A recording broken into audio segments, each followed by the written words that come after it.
بسم اللہ الرحمن الرحیم۔ السلام علیکم۔ وہی ہوا جس خدشے کا اظہار کیا جا رہا تھا۔ سابق وزیر اعظم عمران خان کے خلاف بھٹو پارٹ 2 فلم چل گئی ہے، اور اب اعظم خان اور اسد مزید کے جو بیانات آئے ہیں انہوں نے ایک نئی آگ بھڑکا دی ہے۔ انتہائی خطرناک صورتحال پیدا ہو گئی ہے۔ عمران خان کو سائفر مقدمے میں کس طرح سزا کی طرف لے جایا جا رہا ہے، تفصیلات میں نے آپ کے سامنے رکھنی ہے۔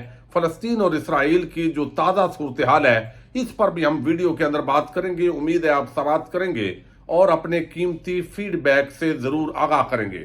ذوالفقار علی بھٹو کا آپ کو علم ہے جس انداز کے اندر ضیاء الحق کے زمانے کے اندر ان پر مقدمہ ہوا، پھر ایک عدالتی قتل ہوا، بعد ازاں جو جج صاحب ہے انہوں نے تسلیم کر لیا کہ کس طرح وہ اس سارے کھیل جو ہے اس کے اندر شریک ہوئے، اس غلطی کا کیا فائدہ جو بعد کے اندر مان لی گئی، لیکن بالآخر جو نقصان ہونا تھا وہ ہو چکا ہے۔ اب اسی طریقے کی جو فلم ہے وہ بظاہر سامنے آئی ہے، اور عمران خان کے خلاف مختلف مقدمات بنائے گئے ہیں۔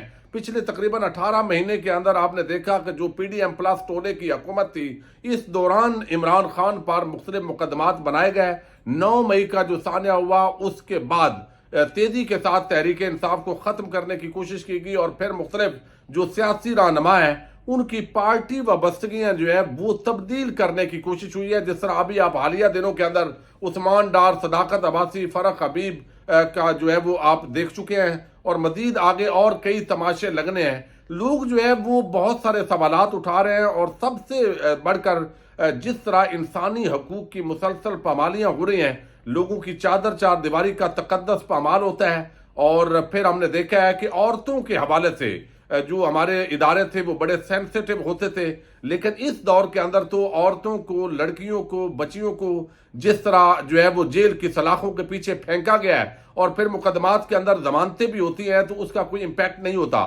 میڈیا تقریباً مینج کر لیا گیا، تمام سیٹ اور کچھ اینکر حضرات بغض عمران کے اندر اور کچھ جو ہے وہ کمزوری کے اندر وہ ظاہر ہے اسی طرف کھڑے ہیں، جو پراپیگنڈا مسلسل ان کو سکھایا جاتا ہے، ایک ٹاؤٹ کا کردار ادا کر رہے ہیں، اور ان کے ساتھ جو ہماری وکلاء کمیونٹی ہے وہ تقسیم ہے۔ اگرچہ جو بڑی تعداد ہے وکلاء کی وہ اس حوالے سے ان کو تحفظات ہیں، انہوں نے اظہار بھی کیا ہے، لیکن بہت سارے آدم تارڑ اور اس طرح کے لوگ جو ہے وہ دوسری طرف کا کردار ادا کر رہے ہیں۔ جو ججز ہیں، جوڈیشری مکمل طور پر اس عرصے کے اندر بے وقت اور بے حیثیت ہو گئی ہے، اور ان کو بھی اب کیا خوف ہے، کیا ڈر ہے، ظاہر ہے وہ عدل کم از کم جو ہے وہ نہیں دے پا رہے ہیں۔ اور ہم نے دیکھا ہے لاہور ہائی کورٹ کے اندر جس طرح انصاف کا قتل عام ہو رہا ہے، اور اس طرح سپریم کورٹ آف پاکستان کے اندر جو ہے وہ اس وقت قاضی فائد عیسیٰ آنے کے بعد عام پاکستانیوں کو انصاف کی کوئی توقع نہیں رہی، چونکہ وہ آلریڈی عمران خان کے حوالے سے ان کی ایک رائے ہے، اور ان کے ارد گرد جو صحافیوں کا ٹولہ ہے وہ بھی تقریباً ٹاؤٹ ٹائپ ہیں، اور وہ خوشامد ٹائپ ہیں، اور خاص طور پر یہ جو پریکٹس اینڈ پروسیجر بل کا فیصلہ آیا ہے اس کا عمران خان کو جو سب سے بڑا نقصان ہے، چونکہ سو موٹو ایکشن پہلے جو ہے وہ ایک چیف جسٹس کی ثوابدید تھی، اب 3 جج ہیں، تو اس کا مطلب ہے جتنا بھی ظلم ہو، لوگوں کو اغوا کر لیا جائے، چادر چار دیواری کا تقدس پامال ہو، گھر کا سامان لوٹ لیا جائے، یا عورتوں کو گندی گالیاں دی جائیں، دھمکیاں دی جائیں، ہراساں کیا جائے، تو قاضی صاحب نے تو بیدار نہیں ہونا، کم از کم انہوں نے یہ باب بند کر دیا ہے۔ پہلے 3 جج اکٹھے ہوں گے، پھر ان کو ٹائم نہیں لگے گا، پھر وہ جو سو موٹو ہے وہ تو نہیں ہوگا۔ اب اسی سے جو ہے وہ ایک تو یہ چیز ہوئی ہے۔ پھر چیف جسٹس اسلام آباد ہائی کورٹ کا جو کردار ہے وہ اس وقت ٹوٹل 10 ججز اسلام آباد ہائی کورٹ میں ہیں، باقی جو 9 ججز ہیں وہ بھی انصاف فراہم کر سکتے ہیں، لیکن کوئی بھی عمران خان کا کیس وہ چیف جسٹس جس پر عدم اعتماد کیا جا چکا ہے عمران خان کی طرف سے، لیکن وہ آگے نہیں جانے دے رہے، اور ایسے لگتا ہے کہ نیچے جو ٹرائل کورٹ ہے وہ باقاعدہ جو چیف جسٹس اسلام آباد ہائی کورٹ ہے یہ تاثر قائم ہو گیا پبلک کے اندر کہ وہ جیسے آپس کے اندر فرینڈلی میچ کھیلتے ہیں ٹیکنیکل گراؤنڈز کے ساتھ۔ ایک طرف عمران خان جو ہے اس کے خلاف فیصلہ دینا ہو جلدی ہے، جب انصاف دینا ہو، ضمانت کا فیصلہ کرنا ہو، کوئی اور فیصلہ کرنا ہو تو اس کے لیے فیصلے محفوظ کر لیے جاتے ہیں۔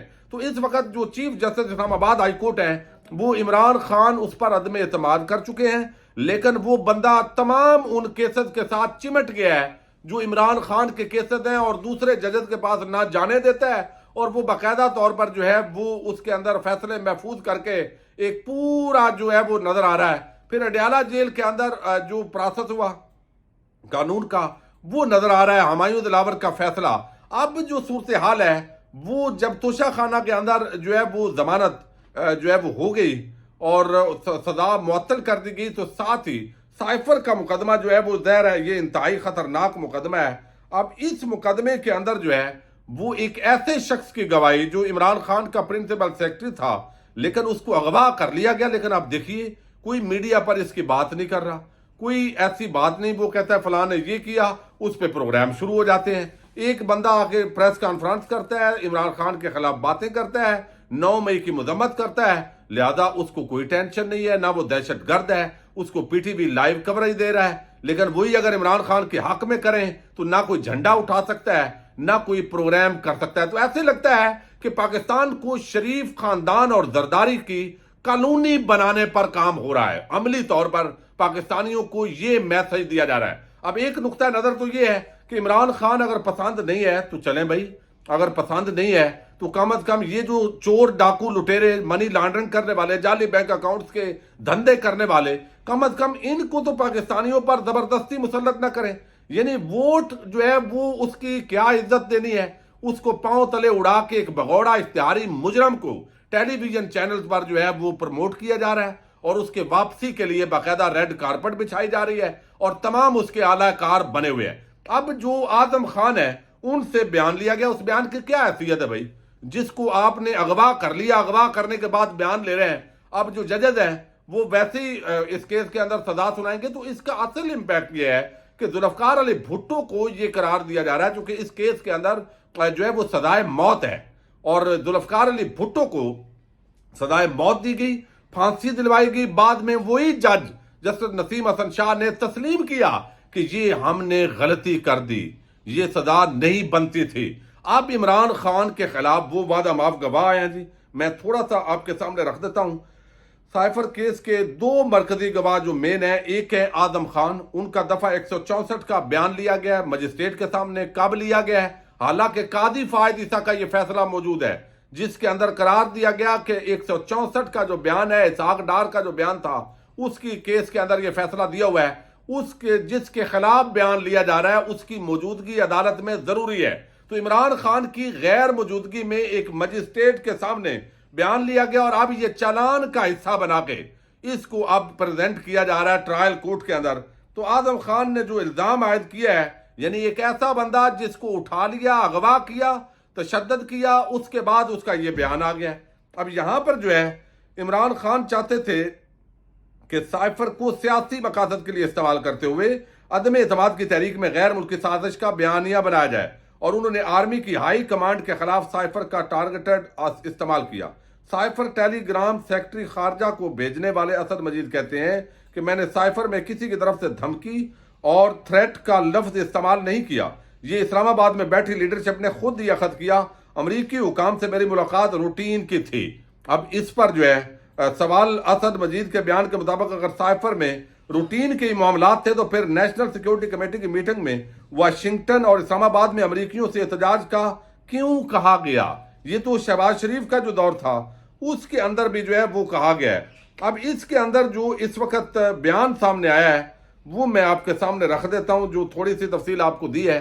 اعظم خان کہتے ہیں جی یہ سیاسی بیانیے کے طور پر استعمال کیا گیا ہے۔ اسد مجید کہتے ہیں جی یہ میں نے تو ادھر سے یہ بھیجا تھا، اس کے اندر جو ہے میں نے یہ اخذ نہیں کیا، یہ تو اسلام آباد میں بیٹھی لیڈرشپ نے قرار دیا۔ تو وہ جو سارے فوجی اس وقت چیف بیٹھے ہوئے تھے ان کو بھی نہیں پتا چلا اسد مجید سے، تو اس وقت بھی پوچھا ہوگا، لیکن 2 اجلاسوں کے اندر اس کو کھلی مداخلت قرار دیا گیا، ڈی مارچ کیا گیا۔ لیکن اب یہ عمران خان کے خلاف جو ہے وہ لگتا ہے کہ انتقامی جو کارروائی ہے اس کے طور پر بہرحال ہو رہا ہے۔ جب قومیں سوئی ہوتی ہیں تو پھر اس طرح کے معاملات ہوتے ہیں، تو یہ چالان کا حصہ بنایا گیا عمران خان کے خلاف۔ چالان تفصیلی ہے، وہ اگلی ویڈیو کے اندر بھی تفصیل سے بات کریں گے، لیکن اس 2 بیانات جو ہیں یہ انتہائی عام ہیں، چونکہ اسد مجید سائفر بھیجنے والے ہیں اور اعظم خان وہ وصول کرنے والے ہیں، وزیر اعظم کے سیکرٹری تھے اس وقت، پرنسپل سیکرٹری۔ تو یہ اب جو ہے گواہان ساتھ لائے گئے ہیں۔ اب اس معاملے کے اندر جو ہے یہ بات عام ہے، جس طرح کا ظلم اس وقت فلسطینیوں پر کیا جا رہا ہے، اور اسرائیل نے جو آج میں سمجھتا ہوں کہ ایک عجیب، یعنی یہاں تو انسانیت جو ہے وہ کانپ جاتی ہے، اور اس کو ایک مذہبی جنگ اب بنایا جا رہا ہے، اور یہ یقیناً ایک عالمی جنگ بنتی دکھائی دے جا رہی ہے۔ یعنی پہلے تو لگتا تھا کہ شاید یہ معاملات کلوز کر دیے جائیں گے. امریکہ کو بھی کچھ خیال ہوگا. اور آپ کو علم ہے جو قومی سلامتی کمیٹی کے اندر رشیا نے قرارداد جو ہے پیش کی, اس قرارداد کو منظوری نہیں ہو سکی. 9 ووٹ چاہیے تھے, 6 ووٹ ملے ہیں, 4 مخالفت میں گئے اور 5-6 وہ خاموش ہو گئے ہیں. اور اس کی جو سادہ ڈیمانڈ تھی وہ یہ تھی کہ یہ جنگ ختم ہونی چاہیے. لیکن جنگ شاید جو یورپی ممالک ہے خاص طور پر, وہ جنگ ختم نہیں کرنا چاہتے بلکہ بڑھانا چاہتے ہیں. اور آج جو اسرائیل ہے, یعنی جو ہاسپٹل پر آپ دیکھیے, ایک جو ہاسپٹل ایسی جگہ ہوتی ہے کہ حالت جنگ کے اندر بھی وہاں سب کو پتا ہوتا ہے کہ ہم نے کوئی بمباری نہیں کرنی, کوئی اس طرح کا ایکٹ نہیں کرنا, کوئی وائلنس نہیں کرنا, اور محفوظ جگہ ہوتی ہے جہاں لوگ علاج کے لیے جا رہے ہوتے ہیں. لیکن آج اسرائیل کی طرف سے ایک ہاسپٹل کو نشانہ بنایا گیا ہے. 500 لوگ شہید ہوئے ہیں, 300 سے زائد زخمی ہیں, لاشیں بکھری ہوئی ہیں, ہولناک مناظر ہیں. یقین مانیے وہ بندہ جو ہے وہ دنگ رہ جاتا ہے, جو عجیب کیفیت ہے اس وقت. اور دوسری طرف جو اسرائیل کے وزیر اعظم ہیں, انہوں نے تو کھلی اس کو مذہبی جنگ بنا دیا ہے. انہوں نے آج یہ کہا ہے, جو میں بڑی مجھے افسوس ہوا ہے, جو اسرائیلی وزیر اعظم ہے وہ کہتے ہیں یہ جنگ اللہ کے پسندیدہ بندے یعنی اسرائیلیوں اور اللہ کے پسندیدہ بندے مسلمانوں کے درمیان ہے. تو یہ اب جنگ بنا دی گئی ہے. پھر امریکہ کا جو وزیر خارجہ, اس نے جو آج گفتگو کی ہے, وہ بھی اپنے جو دادا ہے اور اپنے ننیال ہیں وہ اپنی پشتیں بتا رہا تھا. اور ساتھ ہی اس نے بتایا کہ میں جو ہے وہ چونکہ یہودی ہیں اور میرے ننیال, اور میں اس حیثیت سے ذاتی حیثیت میں بھی بیان دوں تو پھر بھی جو ہے وہ یہ ہونا چاہیے. اب اس کے بعد یورپی ممالک, امریکہ اور جو اسرائیل ہے وہ ایک طرف ہے, اور جو وزیر خارجہ ہے امریکہ کے, انہوں نے کہا کہ اگر پوری دنیا بھی ہٹ جائے تو امریکہ کے ہوتے ہوئے آپ کو دفاع کی فکر کرنے کی ضرورت نہیں ہے. اب یہ ہے ایک طرف حالات.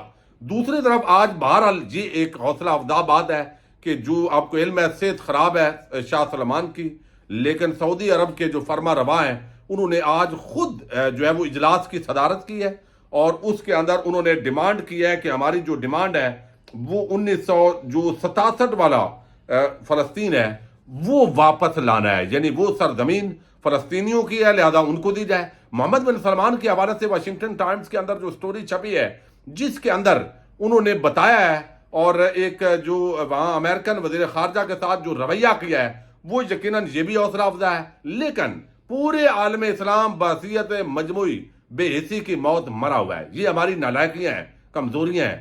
آج دیکھیے یہ ویڈیو فیس بک پہ نہیں چلائی جا سکتی جو میں آپ کے ساتھ بات کر رہا ہوں. اس کی وجہ یہ ہے کہ وہ سارے انہی کے کنٹرول میں ہے. یوٹیوب ہے, بڑی احتیاط کے ساتھ ہمیں الفاظ بولنے پڑتے ہیں. پھر جو پوری آپ دیکھ لینا جتنا بھی سوشل میڈیا ہے, جو پلیٹ فارم ہے, بڑی احتیاط کے ساتھ جو ہے وہ بولنا پڑتا ہے, چونکہ کوئی بھی ٹیکنالوجی مسلمانوں کے پاس نہیں ہے, ساری انہی کے پاس ہے. اور یہ وہ کہتے ہیں کہ ہے وہ جو بھی کریں یہ ظلم ہے, بربریت ہے. لیکن عالم اسلام کے حکمران بے حسی میں ہیں, ان کا کٹ نہیں ہوا. ابھی جو ہے وہ وزرائے خارجہ کا اجلاس ہوگا OIC کا, اس کے اندر مزید جو ہے وہ ٹائم ہوگا. لیکن دوسری طرف بمباری ہو رہی ہے, تاخیری حربے استعمال ہو رہے ہیں, اور بہت ہی برے حالات ہیں. لبنان اور اردن تک یہ جنگ جو ہے اب پھیل چکی ہے. اور جو اردن کے وزیر خارجہ ہیں انہوں نے تو آج کہا ہے کہ فلسطینی قوم کو اپنی سرزمین سے جبری بے دخلی کی کوششیں اردن سے جنگ کے مترادف ہیں. لیکن یہ ابھی بیانات کی حد تک ہیں. لبنان کے اندر محاذ کھل چکا ہے, لیکن اس کے ساتھ ترکی جو ہے اس کا ایک ہاسپٹل ہے, وہاں ایندھن ختم ہو گیا فلسطین کے اندر. 48 گھنٹے کے اندر انہوں نے بتایا کہ اگر وہ ایندھن ختم ہوا, گیس جو ہوتی ہے جو وہ ختم ہوئی تو پھر مریض متاثر ہوں گے. تو ایک عجیب جو ہے وہ کیفیت کے اندر بجلی, پانی, گیس کی معرومی, اور ساتھ یہ صورتحال ہے. اور اس وقت عالم اسلام پورا وہ زبانی جمع خرچ کر رہا ہے, بیان بازی کر رہا ہے, اور باقی عملی اقدامات جو ہے وہ نہیں کیے گئے. اس وقت ہل جانا چاہیے تھا, دورے ہونے چاہیے تھے. سر عام جو ہے وہ اگر اکٹھے ہوتے, ایک اچھا میسج جاتا ہوا اسی کے پلیٹ فارم پہ بر وقت, تو بہت سارا جو ہے وہ کام کیا جا سکتا تھا. لیکن لگتا ہے کہ اس وقت تک جو ہے وہ انسانیت سوئی ہوئی ہے, اور مسلمان ممالک وہ کردار ادا نہیں کر رہے, اور بہت بڑی لیول پہ تباہی آ رہی ہے. اللہ تعالیٰ سب کا حامی و ناصر ہو. السلام علیکم.